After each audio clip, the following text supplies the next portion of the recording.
Hello everyone, welcome है आप सभी का मेरे यूट्यूब चैनल विजय प्रिया फैमिली ब्लॉग्स में।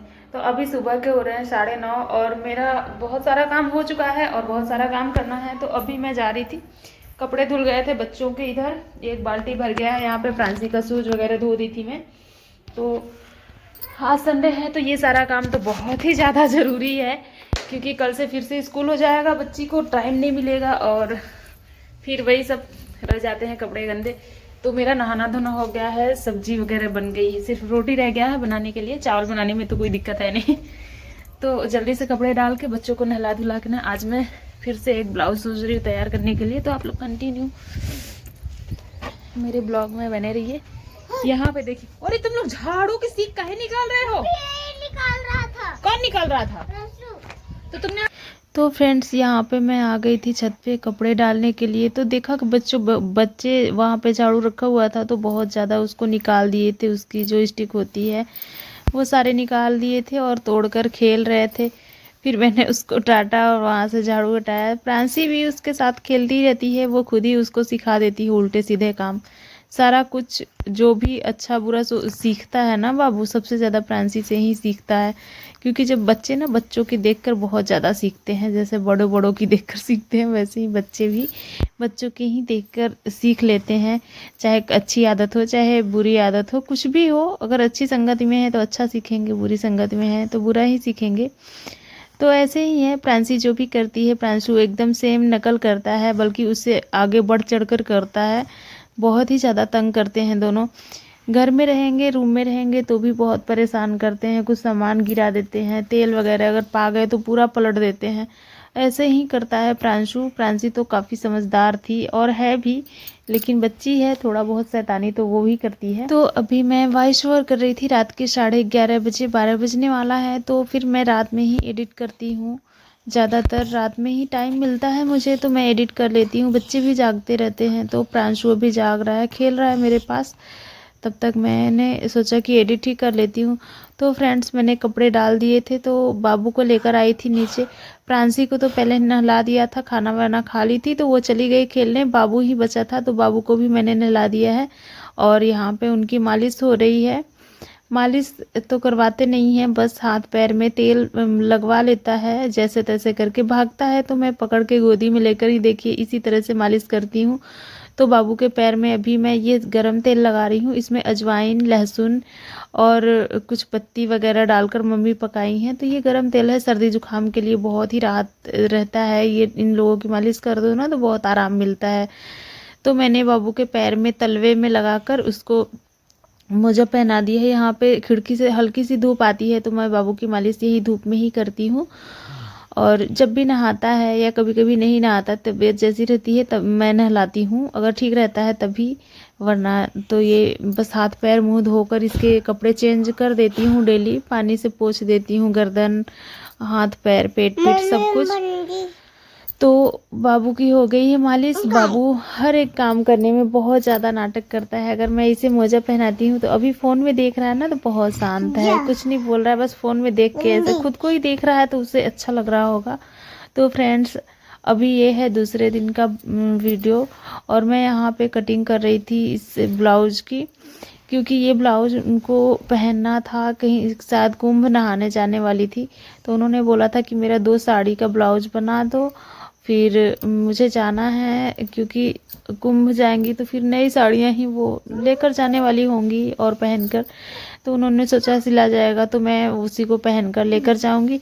और मैं इस दिन आलस कर रही थी, अभी बाबू गया था खेलने तो मैंने सोचा थोड़ी देर आराम कर लूँ, तब तक आ गई आंटी तो उन्होंने बोला, फिर मैंने उनके पास ही बैठकर इस ब्लाउज़ की कटिंग की। तो देखिए मैंने अस्तर का कपड़ा कट कर लिया है और मेन फैब्रिक जो रहता है उस पर मैं रख के इसकी भी कटिंग कर लूँगी। तो पहले इस तरह से हमने पीछे का पल्ला रखा है, इतना मैं एक्स्ट्रा नीचे की साइड रखती हूँ ताकि जब हमें इसमें कोई भी अलग से कपड़ा जोड़कर सिलाई नहीं करनी पड़े। तो इस तरह से मैंने इतना 1 से 1.5 इंच एक्स्ट्रा कपड़ा रखती हूँ। और जैसे ये अस्तर का कपड़ा कटा है ना, सेम ऐसे ही इसकी भी कटिंग कर लेनी है।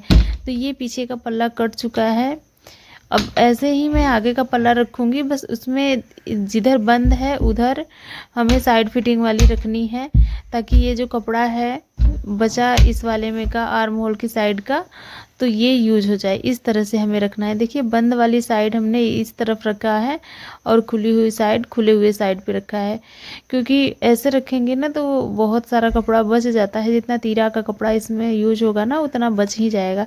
तो इस तरह से अगर आपके पास कपड़े कम होते हैं तो इसी तरह से कटिंग करेंगे तो बहुत ही आसानी और जल्दी से हो जाएगी, आपके कपड़े भी बच जाएंगे। तो देखिए यहाँ नीचे की साइड से भी मैंने 1.5 से 2 इंच लगभग छोड़ा हुआ है, ताकि मैं यहाँ पे कोई भी ये कपड़ा जॉइंट हमें ना करना पड़े, इसी को फोल्ड करके सिलाई कर लूँ।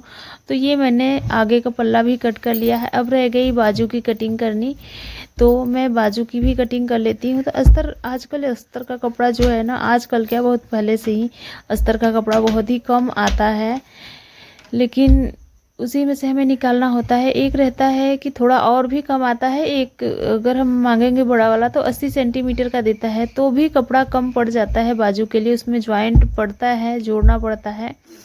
तो इसमें तो मैंने ऐसे ही बना दिया क्योंकि इसका जो मेन फैब्रिक है वो खुद ही छोटा था, तो बस ये ब्लाउज जैसे तैसे बन जाए वही बड़ी बात है। तो ये पतले पतले जो कपड़े बचे हुए हैं इसमें से मैं निकालूंगी पाइपिंग पट्टी और बटन की पट्टी। तो देखिए यहाँ पे बस इतना ही कपड़ा बचा हुआ है, तो इसी में से हमें सारा कुछ निकालना है। हम लोगों को सिलाई करनी होती है ना, तो जब कपड़े कम पड़ते हैं तो हमें हर एक छोटे छोटे टुकड़े को संभाल कर रखना होता है, क्योंकि उसकी मैचिंग का मिलना बहुत ही मुश्किल होता है, नहीं मिलता है। बहुत मिल जाता है कभी कभी, तो एकदम ही नहीं मिलता।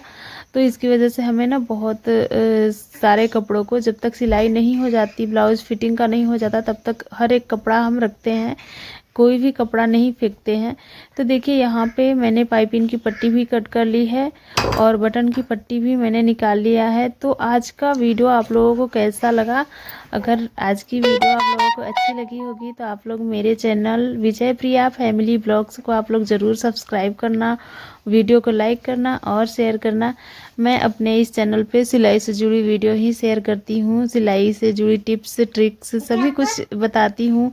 जो हमारा एक्सपीरियंस है पहले का वो मैं आप लोगों के साथ शेयर करती हूँ। तो देखिए यहाँ पे ये ब्लाउज के बटन की पट्टी है और ये है बाजू भी मैंने कट कर लिया है, सारा मतलब कट कर लिया है। मैं दिखा देती हूँ क्या क्या है कैसे है। तो ये देखिए और ये पट्टी है, ये आगे का पल्ला है। तो इसे मैं पहले सेट कर लेती हूँ, क्योंकि सिलाई करते टाइम उल्टा सीधा हो जाता है तो वो दिक्कत होती है। तो पहले से ही मैं इसे सेट करके रखती हूँ ताकि सिलाई करूँ तो फिर कोई दिक्कत या कन्फ्यूजन ना हो कि कौन सी साइड का है। तो इस तरह से सेट करना है, आपको रखना है और यहाँ पे मेन फैब्रिक लगाकर उसके साथ रखना है। तो मैंने ये आगे का पल्ला भी इस तरह से रख लिया है। अब रह गया पीछे का पल्ला, तो इसी में मैं बटन की पट्टी दोनों साइड पे रख देती हूँ ताकि जिस जिस की पट्टी है उसी में रहे। और सिलाई करने बैठो तो बहुत ही जल्दी होता है। ये छोटे छोटे देखने में तो होते हैं, इसको क्या सिलाई करते टाइम मैं कर लूँगी, लेकिन उसमें टाइम लगता है। अगर आप पहले से करके रखो ना तो सिलाई करने का मन भी होता है। बस कपड़े उठाओ, मशीन पे बैठो, तुरंत सिलाई स्टार्ट हो जाती है, वरना 5 मिनट तो आपका ऐसे ही वेस्ट होता है। तो फ्रेंड्स आज का वीडियो बस इतना ही। मैं आप लोग